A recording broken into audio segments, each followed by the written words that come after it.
According to a new AM Best report, the workers' compensation segment continues to outperform every other line of business in the U.S. property casualty industry, bolstered by ongoing declines in loss frequency and favorable reserve development. I'm John Weber for AM Best TV, and we're joined today by two of the authors of a new Best Market Segment report, aptly titled, Workers' Compensation's Winning Streak Continues. Associate Director David Blades and Senior Industry Research Analyst Chris Graham.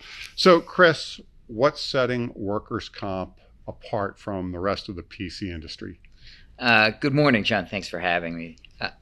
There's a lot going on with workers' comp. We'll break it down into the components we talked about as we go through the lost time frequency and the reserves. But where you see it in the results, the loss ratio is far better. The combined ratio is 15 points better than the rest of the PC industry. And then you throw on top of that the longer tail for the payout means there's more economic income of the reserves as you're getting investment income on them. So the operating ratio for workers' comp is 15 points better than the rest of the industry, and it's leading to significant income for the entire line. You mentioned reserves. It's safe to assume then that reserves are playing a role in the positive results. Reserves are playing a big role in the positive results. The line had a $6 billion, almost $7 billion reserve takedown during the year. So that's all income in the calendar year for the line. So that's where you're looking at the loss ratio being much better than the rest of the industry. As a matter of fact, the reserves for workers' comp, the reserve takedown was greater than the rest of the industry as a whole. So basically what you're looking at there is, other than workers' comp, the industry had reserve increases. Workers' comp was sufficient enough to outperform the rest of all property casualty insurance lines together. What have you been noticing in regards to lost time claims frequency? Claims frequency has had a long-term downward trend, other than a couple spikes that we saw coming out of the Great Recession and coming out of the pandemic in 2020. There's a lot going on that makes workers' comp safer. I should let's say the work environment is safer because of improvements in technology, and then there's medical advances that allow workers to return to work faster. So when you have an injured worker, the workers' compensation insurance might not kick in on the first day that the worker misses time. So you get a faster return to work.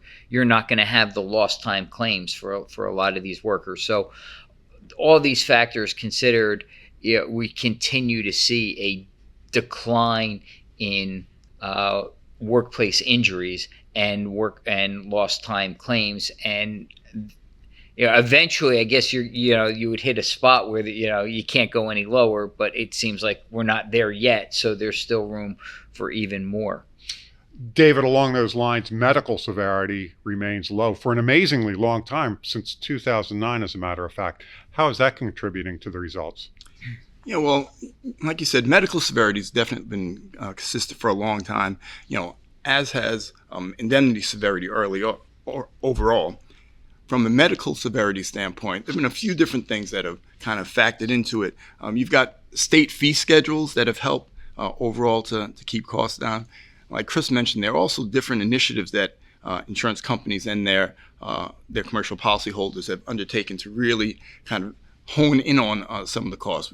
Chris mentioned, some of the return to work policies, return to work initiatives, workplace safety, and some of those initiatives that the insurance companies have worked with their insureds have definitely, helped keep costs down. And what that's done over time is that, since loss development factors generally take into account 20 years worth of experience, the fact that medical severity has been trending lower than the consumer price index and even the medical consumer price index over time, what we've seen is that the reserves that have been put up for those 20 years worth of data, they've proven to be relatively conservative. So as those reserves get taken down and that amount, that money comes into income, it helps to improve the calendar year results for workers' compensation. So medical severity really, because of the work that the insurance companies have done from a loss control perspective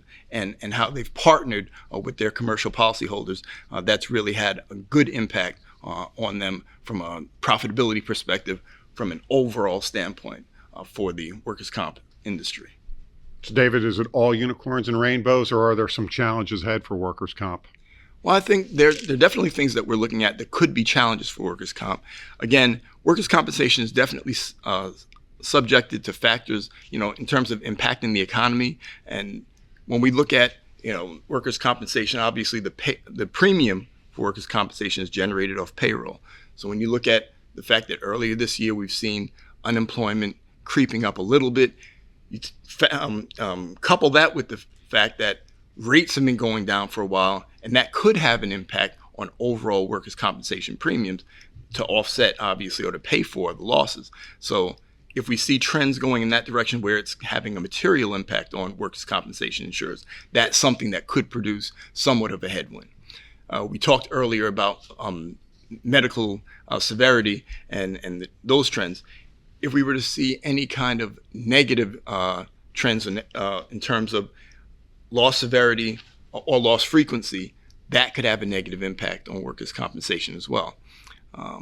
Another thing is those purely psychological injuries, things like PTSD, and not just for first responders, but there's legislation that's looking to expand or amend state laws with regards to those types of injuries. And the more that the onus for those types of injuries can be put on commercial insureds with regards to it being, occupational disease and that are coming from those types of injuries, I think that's something that could have a negative impact from a claim and loss perspective on workers' compensation companies, so on workers' compensation insurers. So that's something we're also looking at in terms of a potential negative. But there's no question, as Chris said, workers' compensation has definitely been the leading line from a profitability standpoint for the property casualty industry. And right now it looks like that has been sustainable for a while. And right now, even with these potential headwinds, we don't see anything on the horizon that's really going to knock workers' compensation off its track. Thanks, David. Chris? Thank you, John. Thanks, John.